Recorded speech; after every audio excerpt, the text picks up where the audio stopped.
Beyond Photography Show, Andrew Boy. This episode here will be your definitive guide on remote flash photography. Action!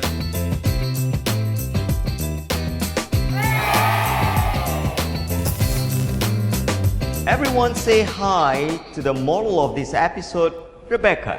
Yeah!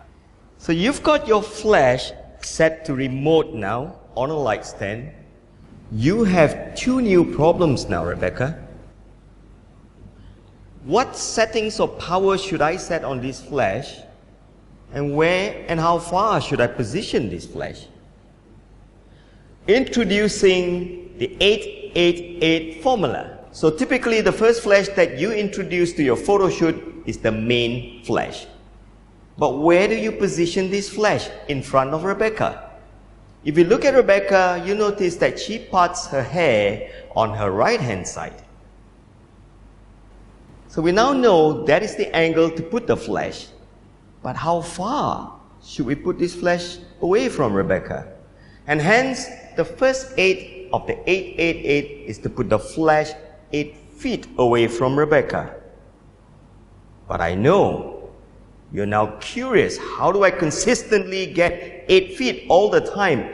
Hence, the trick that I use, get a postal string and tie 8 knots, each knot a feet apart, make a loop at one end, hook it to your light stand, take this light stand, put it at position 1 or 2 o'clock away from Rebecca, and all you need to do is to ensure that the last knot hits Rebecca at her temple with the light from that angle. Make sure that the light comes down on her because you want to have shadow going down. Shadow going up will make her look scary. Now we need to set our flash to remote. Go to the mode and switch your mode to manual. As you can see, you have S1 or S2. Now, for your flash, it may be different. I'm using a Godox now, so set the flash to S1. When your flash is at S1, that brings us to the second 8 of 888. Your flash power needs to be at 1/8 of a power. So bring this value down to 1/8. And finally, the third 8 is to set your camera's aperture to f8. But you also need to ensure that your ISO is at 200. And your shutter speed must not exceed 1/200th of a second in order not to go out of sync with your optically triggered flash. More on that on another episode. Now, go to your camera's built-in flash, pop it up. You need to make sure that this flash here is not on TTL, because TTL would disrupt your main flash optical trigger. Go in there and make sure that you turn it to manual and make sure that you're at the lowest power. Bring this all the way down. You do not want the built-in flash to contribute any lighting. This will create harsh light. Bring it to as low as you can get. Click OK. And now we are ready for the shot. So as you can see, 888 gives you perfect exposure, Rebecca. But if you zoom into the picture, you will notice that the light is still harsh.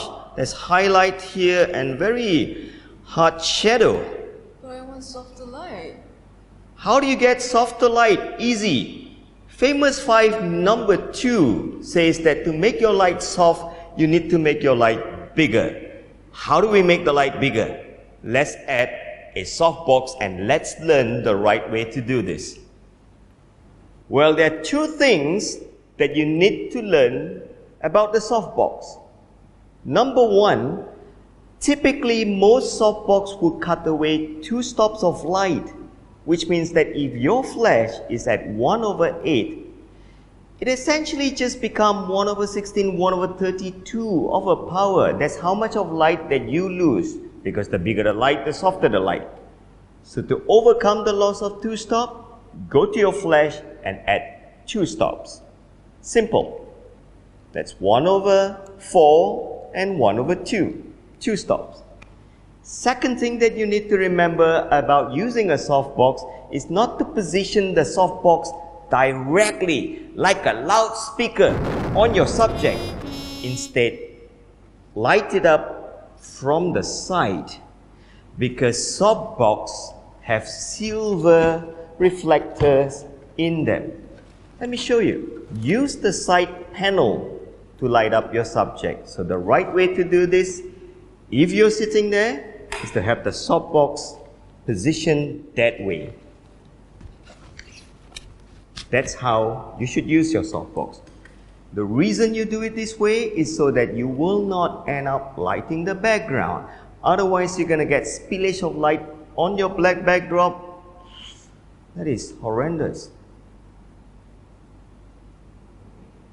So thank you for watching this episode. In the subsequent episodes, we will teach you how to add more flashes to your shoot, right up to 5 or 6 flashes. And the effect that you can get when you add more flashes. You will also learn how to use different type of modifiers, not just softbox and umbrellas.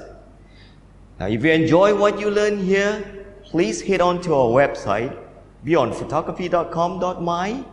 There are a lot of e-learning tutorials there which are free, and there are also lessons where you can subscribe to. So I hope you support us, subscribe to those lessons, and we'll see you again soon.